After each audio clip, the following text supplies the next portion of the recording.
amis, j'espère que vous allez bien. Nous sommes le mardi 13 mai 2025 et je vais vous présenter l'actu crypto de ce début de semaine. On parlera essentiellement de l'actu générale, de la situation du marché, de XRP, de Pix, de HBAR, de Stellar, de Dimitra, de Realty et pour terminer la Gematry avec la situation du marché. Et là je vous ai fait un décodage de malade. On va commencer directement par la situation du marché. Alors comme j'avais posté hier, attention au 13 mai, regardez sur la journée, vous voyez qu'il y a des baisses de à peu près 10%. Donc il y a eu un petit flash crash, un petit retracement, comme je vous avais annoncé. Alors je suis pas devin, j'ai regardé un petit peu par rapport en fait tout simplement à l'astrologie et à la guématrie comme d'habitude. Et on va regarder ça tout à l'heure. Alors on a quand même une anomalie, regardez. Quel est le seul coin qui pump, en tout cas presque l'un des seuls, c'est XRP. Et alors pourquoi XRP? Bien tout simplement parce qu'on est le 13. Et le 13, je vous rappelle que c'était le 13 juillet qu'il y a eu l'accord où ils ont décidé que ce n'était pas une sécurité. L'ATH c'était un 13. J'ai déjà donné il y a plus d'un an, j'avais déjà expliqué que le chiffre 13 était très lié à Ripple. Et que évidemment ce jour-là pour rituel ça peut être que positif. D'ailleurs je vais vous le montrer tout de suite. On sait, je vous ai déjà fait si vous me suivez, que Mercure, donc c'est Mercury, eh bien il est lié à Ripple. C'est lui qui est le dieu de la finance, du commerce, c'est aussi le dieu des arnaques. Et là regardez, vous enlevez le 0, vous avez votre 13. Vous voyez que c'est juste un rituel. On va donc continuer par l'actualité. On a donc notre full moon qui était hier. On va regarder le Fear and Greed, on est à 66 et stock market. Alors stock market on a 66 et crypto ça monte encore un petit peu, 70. Au niveau de la dominance, ça a baissé. C'est pour ça que vous voyez un peu d'argent aussi qui arrive sur les altcoins. On est à 62,95. Est-ce que ça va baisser encore? Bonne question. Je pense personnellement que bientôt oui, ça va baisser. On va au mois de juin, ça va commencer à baisser fortement.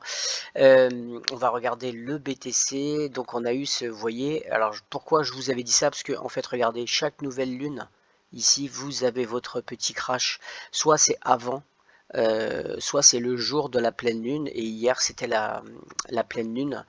Et donc là ici on a à chaque fois, vous pouvez aller voir, à chaque fois on a ce petit retracement le jour de la pleine lune, et après normalement souvent ça va à la hausse de pleine lune jusqu'à nouvelle lune. Alors vous voyez là c'est flagrant, mais attention, il y a des c'est pas 100% à chaque fois comme ça, puis ça dépend beaucoup de certaines choses.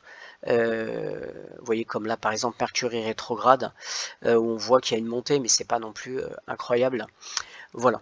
Je voulais juste vous montrer quelque chose. Par contre, là c'est une spéculation. Je peux pas vous dire que c'est sûr à 100%. Mais je vais vous montrer quelque chose sur 2024.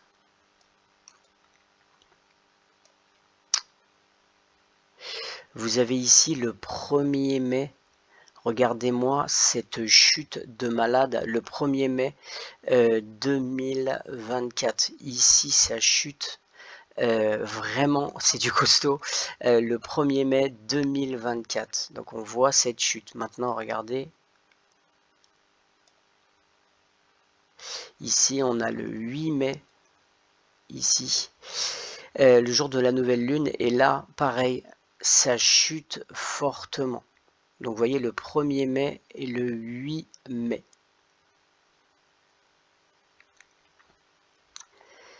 Donc retenez ça. Et aussi on a ici le 15 mai, on a un pump assez impressionnant. Le 15, alors c'est le 14 même, le 14 mai. Donc on a un pump. Donc on va aller regarder en 2025.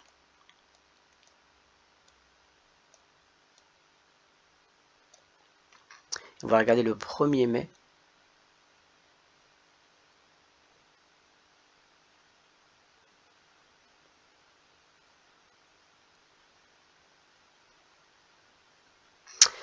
Et là, le 1er mai, vous avez vu qu'en 2024, on avait une chute drastique. Et là, regardez, le 1er mai, on a un bon pump.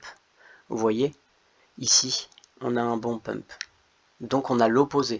Maintenant, regardez, ici, le 8 mai, je vous ai montré pareil qu'il y avait une chute drastique en 2024. Et regardez ici, le 8 mai, vous avez un pump énorme. Et je vous ai montré que le 14 mai, il y avait une chute, non je vous dis, oui c'est ça, une chute, attendez, je vous dis pas de bêtises, hein, il y avait, non, justement un pump important en 2024, et là, on va aller sur le 14 mai, on n'y est pas encore, hein, puisque c'est demain, est-ce que, puisque c'est l'inverse, ma théorie c'est que c'est l'inverse, donc là on aurait une chute drastique demain, ou après-demain. Voilà, donc c'est en tout cas une spéculation, bien sûr, mais je la retiens. Voilà, alors j'ai terminé, juste on va regarder quand même quelque chose. Vous avez aujourd'hui le rapport sur l'IPC, donc on va voir ce que ça donne, ça peut faire jouer aussi les choses. On va donc voir ça. Et je voulais vous montrer aussi ça au niveau astrologie. Regardez, le 10 mai, on a eu Mercure en taureau. Vous avez vu qu'à partir du 8-9 mai, ça s'est vraiment accéléré. Donc taureau, Mercure, dieu de la finance, en taureau, en boule. Et vous avez vu que ça a pompé. Le 12 mai, c'est-à-dire hier, on avait la pleine lune, mais en scorpion. Et scorpion, c'est vraiment quelque chose, si vous voulez, c'est un signe où c'est les extrêmes en fait. Donc il peut y avoir beaucoup de volatilité puisque c'est des extrêmes, c'est vraiment extrême. Ce qui est intéressant, c'est à partir du 18 mai, on a le soleil qui se conjoint à Uranus en taureau. Donc moi je serais plutôt bullish à partir, comme de toute façon je vous l'avais annoncé depuis longtemps, à partir de fin mai, début juin, que là vraiment on sera sur plutôt une hausse. Mais j'ai toujours ce flash crash. Là on a un flash crash de 10% cette nuit, mais peut-être qu'il peut y en avoir un autre, parce que c'est pas énorme, 10%. Voilà, notez aussi qu'ici on a Pi. Et vous avez vu, notez ça quand même, gardez-le en tête, vous avez eu 30% presque qui s'est écrasé. Et on va voir ça en gematrie à la fin. On va commencer maintenant par l'actualité générale. Alors c'est assez rapide. On a ici le premier État à supprimer potentiellement l'impôt sur les gains en capital, Bitcoin, XRP et actions. Donc imaginez comment c'est bon pour le XRP.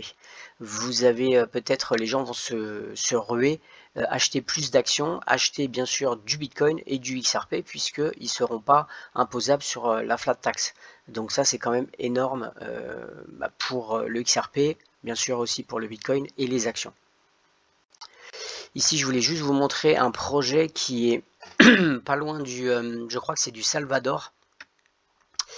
Il s'appelle, excusez-moi, Prospera. Et en fait, si vous voulez, c'est un écosystème. Les gens vont vivre dans une espèce d'écosystème, mais numérique.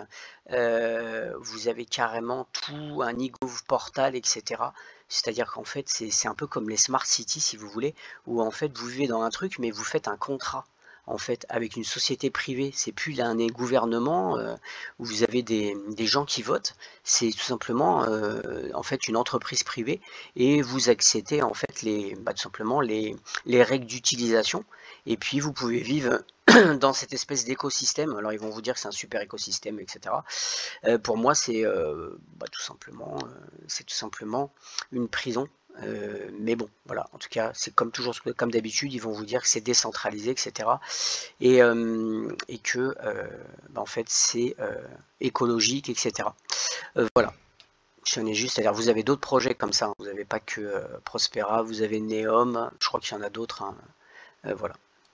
Ici, on a CryptoQuant PDG qui va en fait fait une prévision qu'il va y avoir une évolution en finance numérique avec des stablecoins, mais qu'ils appellent en fait tout simplement qu'ils appellent des dark stablecoins, c'est-à-dire qu'ils ne seront pas régulés, mais il dit que ça va sûrement se développer dans des pays où il n'y aura pas justement ces régulations. Et c'est vrai qu'il y a des pays où il n'y aura pas de régulation, ils ne vont pas accepter ces régulations. Donc ça va être soutenu par ces gouvernements, et aussi on peut aussi le faire en décentralisé, par exemple en utilisant par exemple Chainlink, mais pour l'instant ça n'existe pas, mais on peut faire ça sur des trucs décentralisés pardon, avec des oracles, et il y a des gens qui vont peut-être investir dedans pour justement pas avoir non plus ces régulations et ce contrôle. On a Dubaï qui permettra le paiement des frais et des services gouvernementaux en utilisant la crypto. Bon, Dubaï, ils sont vraiment précurseurs dans tous ces domaines, ils sont à fond dedans. Ici, on a crypto-monnaie et on a, alors je sais pas, moi je ne détiens pas d'action Coinbase, malheureusement, mais ils vont rentrer en bourse dans le SP500. Donc ça, c'est tout bon aussi pour la crypto-monnaie. On a encore Dubaï qui a un partenariat avec crypto.com. Je suis pas sur, j'ai pas de le jeton crypto, le token crypto, mais pour ceux qui l'ont, c'est toujours, là c'est encore intéressant, il y a beaucoup de partenariats, et donc il y a un partenariat pour le gouvernement avec des paiements, avec un objectif de 90% d'économie sur les transactions et un boost de 8 milliards d'ici 2026 dans les transactions et le volume tout simplement de paiement. Voilà, c'était assez rapide aujourd'hui, je vais essayer d'aller assez vite. On va parler maintenant du XRP, mais avant, je voulais vous parler, je ne l'ai pas mis dans, j'en ai déjà parlé, hein, j'avais fait une vidéo dessus sur Monerex qui est sur XRP Ledger, c'est une banque Web3 qui est assez développée au Mexique. Et en fait, on a la banque centrale du Mexique qui en parle, et il y a un projet donc sur ce, j'en ai déjà beaucoup parlé hein, de ce projet de Web3, si vous voulez, de banque Web3 qui utilise en fait l'infrastructure XRP Ledger, entre autres. C'est pour faire venir en fait la banque sur une finance décentralisée et sur le XRP Ledger. Alors moi j'ai personnellement du Monerex, hein, je ne fais pas de publicité, mais je vous invite à regarder un petit peu cette application. On voit là il y a alors je pense que peut-être qu'ils vont avoir une licence, peut-être bientôt, ça serait intéressant qu'ils aient une licence. Moi personnellement j'en ai pris un peu, en plus il y avait un airdrop, j'ai pris le silver ici, voilà donc pour l'instant j'ai pas regardé, mais je pense que j'ai toujours pas mon NFT, mais ça sera assez intéressant puisqu'en plus moi j'ai un projet d'aller en Amérique du Sud, et là comme c'est au Mexique, ça va bien sûr, on peut aussi l'utiliser dans tout simplement l'Amérique latine. Voilà. On va encore parler de XRP Ledger. C'est quelque chose que je n'avais pas vu, mais on a aussi sur les XRP Ledger, ils détiennent en fait un autre stablecoin qui est par rapport en fait au Brésil, et ça s'appelle le BBRL stablecoin. Le joueur interbancaire Bacen Brasa Group a lancé le stablecoin BBRL sur le Ledger XRP en complément du RLUSD de Ripple Labs, et vous allez voir que le Brésil, il y a vraiment des connexions énormes avec en fait le XRP avec Ripple. Ici on a BlackRock qui est parti en fait rencontrer la SEC pour renforcer, alors c'était surtout sur la tokenisation entre autres, mais aussi pour les ETF à venir. Donc je pense qu'il y a eu peut-être des discussions avec les ETF XRP qui pourraient arriver, et là ça ferait bouger je pense le prix du XRP. Alors là on a un article, en fait il y a eu récemment un podcast où vous aviez en fait, je crois que c'est la banque c'est une banque du Bangladesh en fait. Non, pardon, c'est que en fait en Bangladesh, oui, je me rappelle, il y avait eu un hack de 81 millions et en fait ils disent que le XRP serait potentiellement meilleur au niveau sécurité que en fait le système actuel de sécurité de Swift. Voilà, donc encore un point positif pour le XRP Ledger. Ici, on a une nouvelle, on sait que Ripple avait acheté la compagnie Heidenrode pour pouvoir s'infiltrer, entre autres, au Moyen-Orient, avoir une licence. Et là, on a tout simplement un nouveau bureau qui s'ouvre à Abu Dhabi pour Heidenrode. Mais regardez bien, avec une addition royale potentielle de famille, c'est-à-dire en fait, c'est pas très bien traduit, c'est juste qu'au conseil d'administration, il va y avoir sûrement un membre de, en fait, de la famille, ici c'est marqué, un membre de la famille royale d'Abu Dhabi qui pourrait potentiellement rejoindre le conseil d'administration de Heidenrode à Abu Dhabi. Voilà, donc c'est quand même énorme. Imaginez ça. Plus, il faut savoir qu'il y a un accord aussi avec Circle, ils ont fait un accord avec Circle, les Émirats Arabes Unis, et imaginez que Ripple achète Circle. Là, ils ont la, en fait, ils ont la main mise sur tout, surtout que Tether, avec la nouvelle loi Genius Stablecoin, ils sont un petit peu à mal. Voilà, donc là, ça aurait carrément, ils auraient carrément le monopole. Alors ça, j'en ai déjà parlé, on a vu que c'est le premier État à supprimer potentiellement l'impôt sur les gains pour le XRP, j'en ai parlé juste avant. Je voulais juste aussi vous rappeler pour ceux qui en fait veulent avoir un peu de tokenisation d'or sur le XRP Ledger, il y a moyen d'acheter avec Meld Gold. Vous avez la même chose sur Algorand et sur XRP Ledger. Vous pouvez acheter du gold et du silver. Et ce qui est assez intéressant aussi, on va essayer de voir. Convert, regardez si on fait convert, en fait c'est tout simplement backé et en fait l'or il est tout simplement détenu en partenariat avec Imperial Bullion et en fait vous voyez en fait vous pouvez tout simplement le mettre de digital à physique ou de physique à digital ou l'inverse et vous choisissez et vous envoyez un message et après vous pourrez être en fait livré etc ou alors le mettre en coffre tout simplement. Voilà, c'est pas de la publicité, hein, c'est juste pour vous montrer qu'il y a quand même des possibilités sur le XRP Ledger. J'ai terminé avec XRP, juste on a eu un rapport de Stellar et regardez 18,8 milliards d'opérations totales pour le Q1. On a la moyenne des fees pour les opérations, regardez comment c'est rien du tout, 0,000.15. Vous comprenez pourquoi Franklin Templeton, ils sont à fond sur Stellar. Ici, les adresses, on a 9,3 millions, je pense.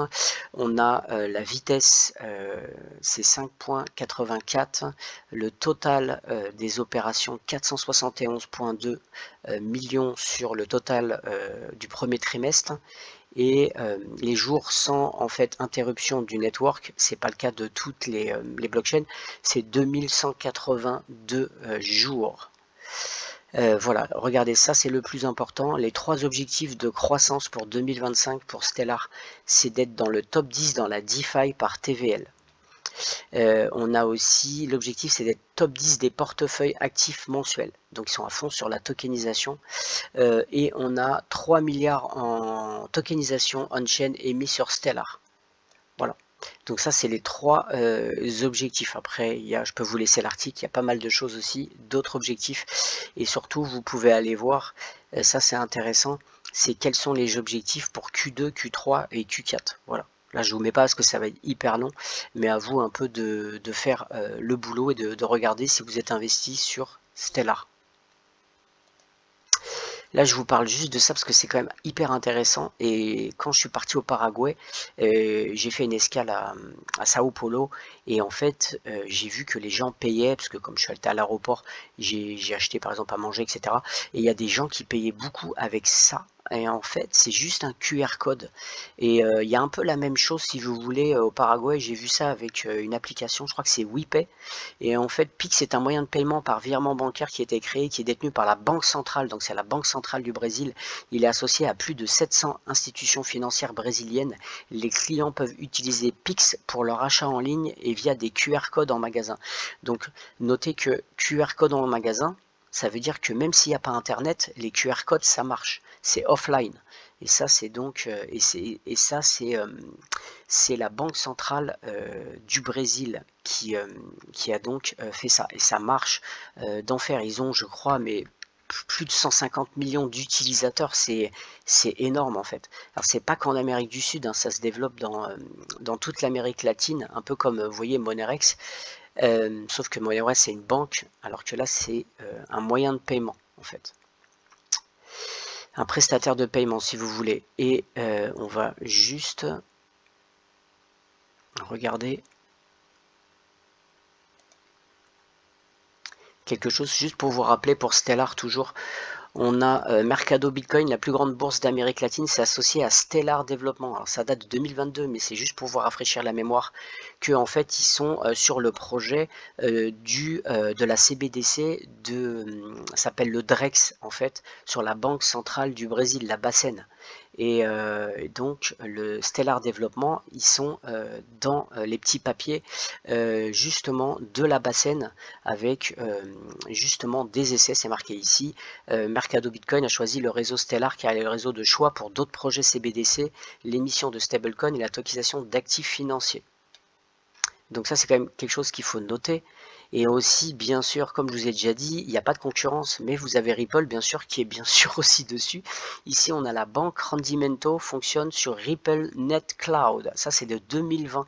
Et la banque Redloss, c'est une grande institution, une grande banque, tout simplement brésilienne. Donc, on voit qu'il y a vraiment des connexions. Ici, vous allez regarder Rendimento. Et là, qui est le partenaire privilégié? Et ben, c'est Pix. Vous voyez? Donc c'est tout un système qui est lié. Pix est le nouveau système de paiement instantané de la Banque centrale Bacen qui permettra les virements paiement en ligne 24 heures. Donc vous voyez, tout est tout simplement interconnecté. Vous voyez ici sur la Banque centrale, il y a Pix, vous pouvez aller fouiller un peu si vous voulez voir comment fonctionne Pix et vous verrez qu'il y a évidemment des liens avec XRP et bien sûr Stellar. Maintenant, juste un truc que j'ai trouvé hallucinant, les obligations stable, alors c'est des obligations, donc c'est des bounds sur Etherfuse. Et Etherfuse, vous avez en fait donc des bounds, mais c'est sur Solana, mais c'est aussi sur Stellar. Et donc ici, j'ai fouillé un peu. Vous voyez, c'est sur le réseau Stellar. Ici, il y a le logo ici en bas à droite, en haut à droite, pardon. Vous avez le réseau Stellar. Et là, regardez, Tesoro, c'est en fait les bons du trésor. Et ici, vous avez Stellar. En fait, vous avez, on va essayer de si on peut le traduire. Voilà, les tesoros brésiliens sont émis par le gouvernement brésilien. Le Brésil étant l'économie la plus importante, la plus liquide d'Amérique latine. Ces billets sont largement considérés comme un investissement à faible risque. Et là, c'est sur le réseau Stellar. Et regardez l'API, c'est quand même hyper important. C'est 13% d'API. C'est quand même pas mal. Voilà, et ça c'est sur le réseau Stellar. Et en fait, si vous allez carrément fouiller sur la blockchain, vous voyez ici, on a ici total supply 1 350 000. Voilà, donc je pense que ça c'est pareil, ça va être quelque chose qui va se développer. J'ai presque terminé. On va maintenant parler un petit peu de Hedera, qui en fait fait un nouveau partenariat. Alors ici, déjà, il y a 2 nouvelles identités de marque sont introduites dans la fondation HBAR, c'est-à-dire que maintenant il y a en fait, c'est complètement séparé, la fondation Hedera et Hedera Conseil, avec chacun en fait c'est des entités indépendantes et continuer de remplir bien sûr leur rôle, mais ils sont tous les deux alignés bien sûr sur la marque Hedera, mais avec en fait un PDG.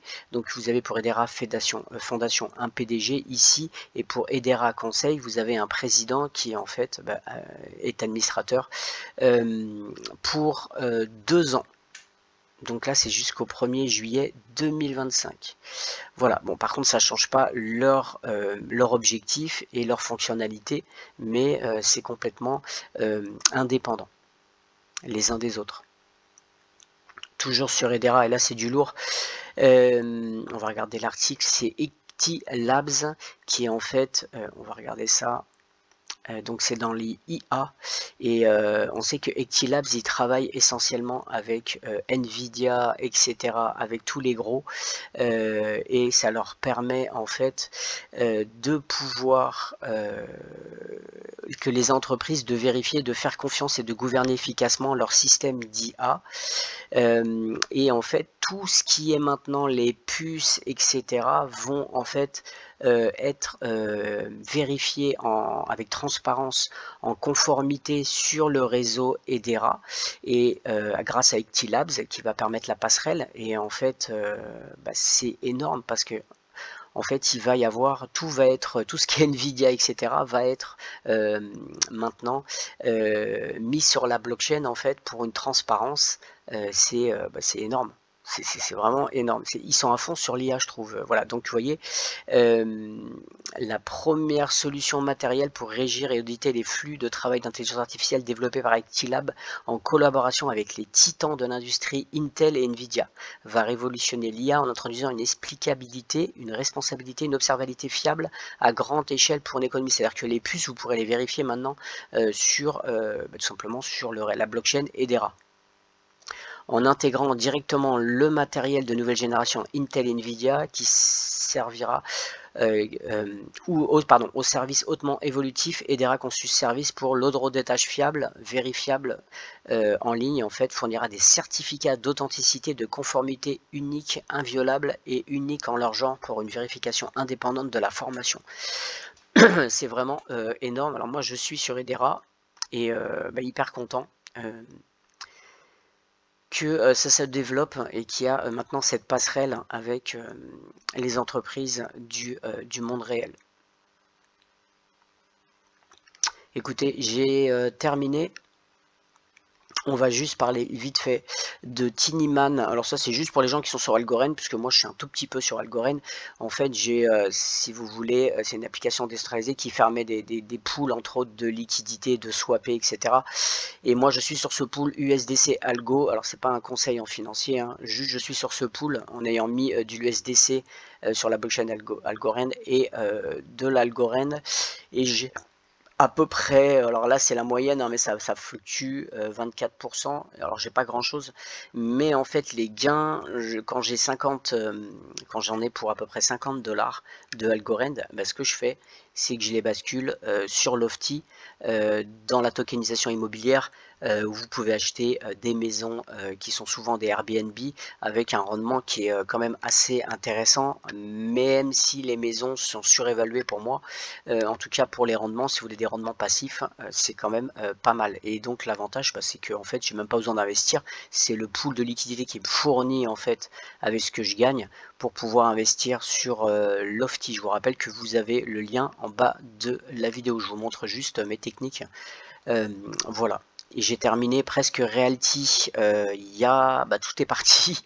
Il y avait vendredi et lundi, j'ai pas eu le temps de vous informer sur Discord. Généralement, je le mets, mais là, j'ai pas eu le temps.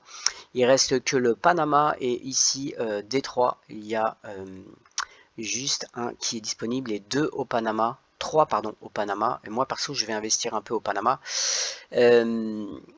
J'attends encore un peu d'avoir des profits puisque j'attends vraiment qu'on ait cette augmentation, cette alt season.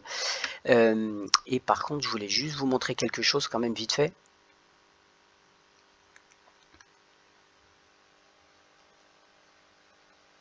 Voilà. Ici, vous avez éthiquement structuré. C'est un factoring. Et ça, en fait, je vous en ai jamais parlé. C'est très rare. Factoring profit share type B. Alors, en fait, c'est complètement différent. En fait, alors, je vais vous expliquer ce que c'est qu'un factoring. En fait, c'est une solution financière que utilisent en fait des entreprises pour en fait avoir tout simplement de la liquidité, c'est-à-dire la trésorerie. Et en fait, ce que fait les entreprises, c'est qu'elles ont des factures, des clients qui doivent les payer, mais souvent en fait les paiements, ça se fait entre un mois, des fois 2 mois, des fois 3 mois, puis des fois il y en a peut-être qui ont du retard. Et du coup, en fait, l'entreprise, ce qu'elle fait, si elle a besoin de liquidité, c'est qu'en fait, elle prend en fait, une société qu'on appelle ça à facturage. Et cette société, elle, va fournir des liquidités, c'est-à-dire que c'est comme si elle donne en fait l'argent, elle avance de l'argent en fait tout simplement à la société, et en échange, en fait, d'avoir avancé ses fonds, en fait, ce qui se passe, c'est que la somme, l'entreprise d'affacturage, elle récupère après pour elle, en fait, la somme elle achète en fait les factures des clients en fait tout simplement.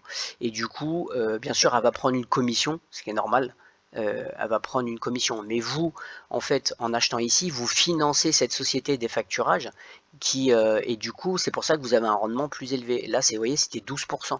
Donc c'est pour ça que vous avez un rendement qui est vachement plus élevé. Voilà. C'est un peu, si vous voulez, comme du lending en fait. C'est du lending en fait. Hein.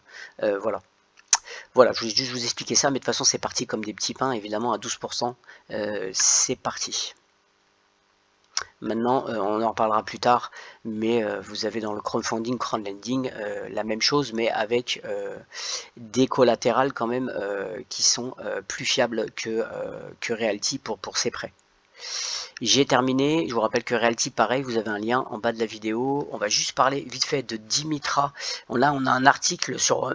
excusez-moi, sur Blockchain News, donc on va aller vite parce que j'en ai déjà parlé plein de fois, mais on a Dimitra qui conduit des solutions agritech durables conformes aux objectifs ESG.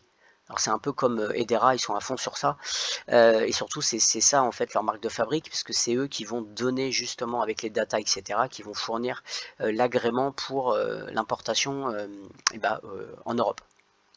Et là, vous voyez, ils mettent, selon Carlota Dimitra, développe des solutions technologiques robustes pour une agriculture durable entièrement alignée sur les objectifs ESG, environnement, social et gouvernance de l'Europe. Pour les traders, cela positionne Dimitra comme un jeton clé dans le secteur de la blockchain agroalimentaire, tirant parti des tendances ESG mondiales. L'alignement sur l'agriculture durable et la politique européenne pourrait stimuler l'intérêt institutionnel et de détails accrus dans Dimitra, ce qui pourrait stimuler la liquidité et les volumes de transactions. Voilà. Alors, ce qui est intéressant, c'est qu'en fait, on a Dimitra. Pourquoi moi j'investis, c'est parce qu'ils sont quand même en avance sur les autres. Au niveau de l'agrotech, ils sont bien positionnés. Voilà, et c'est quand même un facteur qui va augmenter, puisque ça va aller, si vous voulez, l'agriculture, ça va de plus en plus être sur la blockchain. C'est pour ça que j'ai investi sur Dimitra, parce que je crois que sur le long terme, ils sont déjà positionnés en avance, et par la suite, ça va vraiment se démocratiser. Voilà, et surtout c'est eux qui filent l'EDR, donc qui permettent en fait d'avoir pour les marchés émergents de pouvoir venir importer, exporter en fait sur le continent européen entre autres. Voilà, j'ai terminé, mais c'est intéressant qu'il y a quand même des articles qui sortent sur Dimitra. On va terminer et on va finir par la guématrie. Bon alors là c'est chaud, accrochez-vous. Accrochez-vous, là c'est chaud ce que j'ai trouvé. Bien sûr, ça peut toujours être de la spéculation, mais on y va.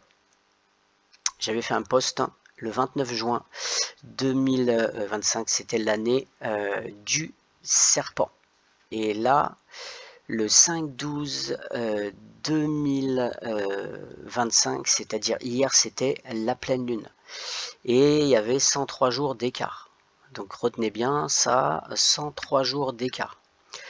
Autre chose, à part qu'il y a ce 103 jours, vous avez encore, vous voyez le 12 là, la full moon, vous avez ce 33, je vous ai parlé du 33 à chaque fois, je vous parle du 33, regardez, 2 fois 33, ici, on est toujours sur ce cycle 33. Ce qui est aussi intéressant par rapport à ça, c'est que le BTC, il était à 103 000 hier. Et aujourd'hui, on va regarder là combien. Il est à 103 000 encore. Ce qui peut être logique puisque on a NDET, vous voyez. Donc si on fait le 13, 104, Il est à 104, peut-être qu'il sera à 104 aujourd'hui. Mais ce qui est important, c'est, on va inclure la date pour hier. Et là, vous avez 3,14, 3 mois et 14 jours. Et regardez, 3 mois et 14 jours, c'est pi. Et vous avez vu que pi, je vous ai montré tout à l'heure qu'il avait chuté de 30% parce que la boucle est bouclée. Pi, c'est un rond, c'est un cercle, c'est le soleil. Pi, j'ai déjà prouvé que pi, c'était le soleil. Et ce pi, on a fait le cycle, le cercle. Donc, je pense qu'il y a un changement, en fait. Il y a un changement. Là, on est dans si vous voulez, une réinitialisation. Voilà, donc ça, c'est quand même important de le noter. Et c'est pour ça que je disais attention au 13, puisque après, on avait passé le 3,14 et donc il pourrait y avoir une réinitialisation et on a vu que ça a chuté quand même un petit peu aujourd'hui, donc à voir. Maintenant, ce que je voulais vous montrer aussi, c'est surtout, alors déjà on va taper quand même quelques ingrédients ici. Oui, aussi vous avez vu 103, il y avait 103 jours d'écart et Mercure c'est 103 jours. Donc vous voyez, et le 103 jours entre l'année du serpent et la full moon, le 12, et vous avez votre 103 ici qui est Mercure. Donc on voit qu'il y a aussi ce rituel. On va garder Mercure, et là j'ai tapé Year of the Snake.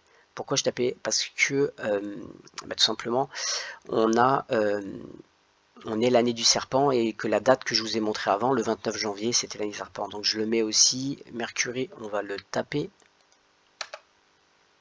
Voilà, on a les deux. Je vous invite, on va mettre BTC, ça c'est intéressant. On va mettre XRP quand même. Voilà. Ah mince, je me suis trompé. Hop, XRP. Voilà. On peut déjà regarder si on a quelque chose. Year of the Snake, Find Match, il n'y a rien. On peut faire XRP, Find Match. Ah, là, il s'est trompé. BTC, Mercury. Bon, bah ça c'est évident. Maintenant, je propose qu'on mette le 13, puisque ce 13 était très important. Voilà. Et là, regardez, mai 14, c'est-à-dire c'est aujourd'hui, le 13 mai. Et vous voyez pourquoi il pompe le XRP, regardez bien. Vous avez ici le 138. Ici.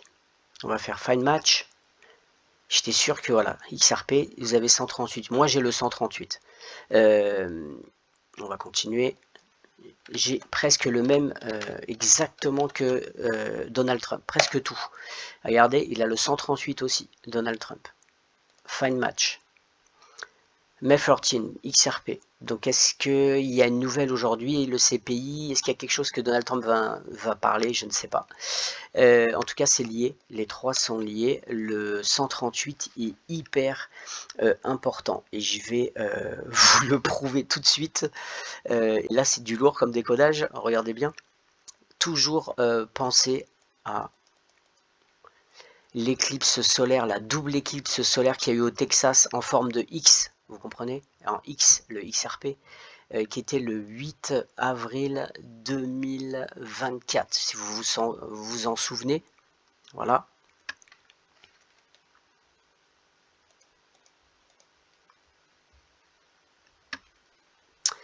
C'était le 8, oui c'est ça, le 8 avril. Hop.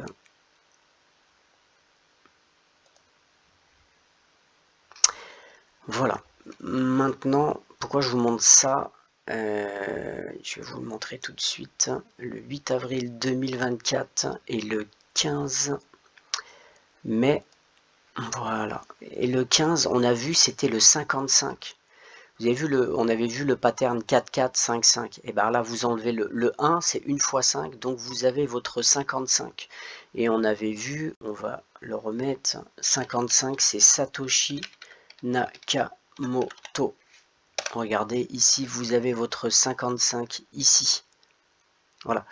On va faire Find Match pour voir si on trouve quelque chose. Regardez, Satoshi, Year of the Snake. Voilà, ils sont liés, évidemment. Et le 55, donc ça donne le 5, le 5-5. On a eu donc c'est assez... pour moi, il y a quelque chose. Et maintenant, je vais vous montrer ce que j'ai trouvé, ce qui est hallucinant. Regardez, 1 an et 38 jours. Vous avez votre 138 ici, mais c'est pas fini. Vous avez 13 mois et 8 jours. Donc, vous avez encore votre 138. C'est hyper fort. Hyper fort. Donc, il y a... là, c'est le 8, c'est l'éclipse en fait solaire et le 15-5. Donc je suppose, pour ça que je vous ai dit que le 15 mai il peut se passer quelque chose par rapport à ce 138. Voilà, donc c'est intéressant de le noter. Et maintenant pour terminer,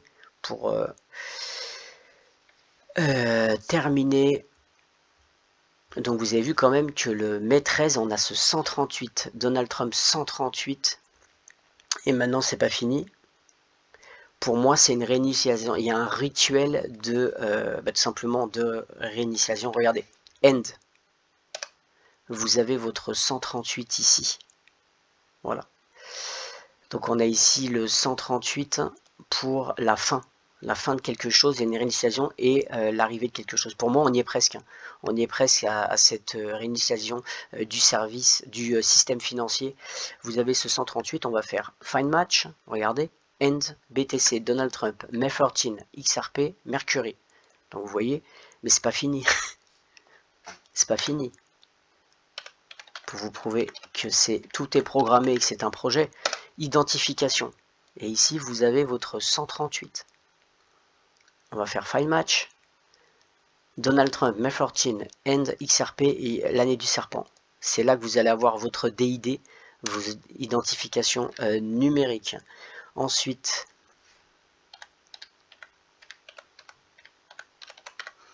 réévaluation. Et là, regardez, bingo, 138. Donc, vous voyez, il y a une révélation. Il peut y avoir une révélation, par exemple, de l'or, des cryptos qui vont changer le système financier. En plus, vous avez 41, c'est la clé ici. C'est énorme. Et là, regardez, 41, ici, la clé. Vous avez 13. Et on a vu le 103, le 13, qui est important, le 103, le cycle des 103 jours. Et je termine. Et là, ça va faire plaisir à ceux qui détiennent des ISO 22, XRP, XLM, XDC. Ça donne quoi? Ça donne 138. Donc, voilà. On va faire Find Match. Réévaluation, identification, May 14, Satoshi, bon là vous avez la totale, je vais pas tout énumérer, vous avez la totale. Donc vous voyez ce 138, il est énorme. Je me suis intéressé au 138 parce que j'ai le 138 moi. Et pour moi c'est tout simplement le début d'un nouvel ère, de quelque chose. Bien sûr l'autre doit être détruit et regardez, and so it begin. Et ainsi ça commence à 138, ici, pareil. Et là on va faire Find Match. Pareil, tout est lié, vous voyez, réévaluation, identification, May 14, vous voyez que aujourd'hui, c'est vraiment important, ce May 14, je ne sais pas pourquoi. Et bah, écoutez, j'ai terminé, je voulais juste vous montrer pour ceux qui sont chrétiens, Jesus is here, 138, vous voyez? Ici, on va faire Find Match. Et là, pareil, vous avez And so it begins, si vous connaissez dans la Bible, etc. Voilà. Et je vais vous expliquer pour moi pourquoi je pense que c'est pour moi, en fait, le cipher le plus important. Pourquoi on avait vu déjà le point 0 qui représentait en fait le vagin. Et le 1, c'était le 1 et qui rentrait et il y avait une création. Quand vous prenez un stylo avant de créer quelque chose, vous faites un point sur la feuille et ensuite vous allez créer quelque chose. Donc votre point, c'est le 0. Et regardez à quoi ça représente, c'est le 138. Voilà. On va faire Find Match. Et là, je pense que vous allez avoir, bien sûr, des connexions. Find Match. Et là, vous avez la totale. Là, vous avez carrément la totale. Puisque c'est le point de départ. C'est ça. Donc, je pense que ce décodage, il est quand même puissant. Je trouve. Et ça permet de comprendre certaines choses. C'est qu'en fait, voilà, vous avez là une réinitialisation qui est qui est en marche actuellement. Donc les dates à surveiller, ça serait le 15 mai pour moi, le 6 juin, j'en avais parlé, le 6-6. Et pour terminer, je vais vous mettre une autre date. On a vu qu'il y avait un cycle de 103 qui était en fait, si je me souviens bien, là, le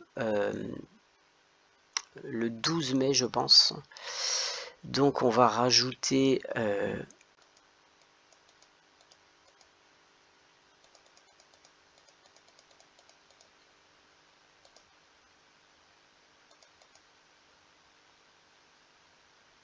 ok, je vous propose qu'on rajoute 103 jours.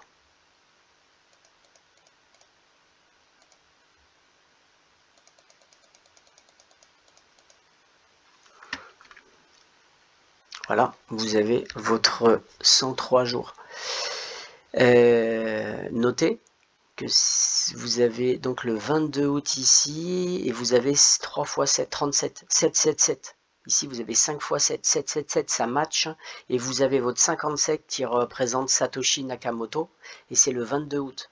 Donc moi, je vous le dis, perso, je pense que ça va pomper jusqu'à fin août, c'est ce que je vous ai dit. Il y a des gens qui disent que août, c'est dégueulasse. Mais pour moi, voilà, il y a le 22 août. Il faudrait regarder un peu au niveau des phases lunaires où on en est le 22 août. Et n'oubliez pas que début septembre, vous avez l'éclipse en fait lunaire. Donc pour moi, la timeline en fait de la half season, ça serait ça. Ça serait vers cette période, c'est-à-dire vers la fin août. Voilà. Et bien écoutez, j'ai terminé, j'espère que ce décodage vous a plu. N'hésitez pas à liker, à vous abonner, à partager. Et je voulais vous remercier parce que en fait je demande jamais grand chose à liker. Vous aidez beaucoup la chaîne si vous faites un commentaire. Et si vous likez, je vous souhaite une bonne semaine, à très bientôt, ciao.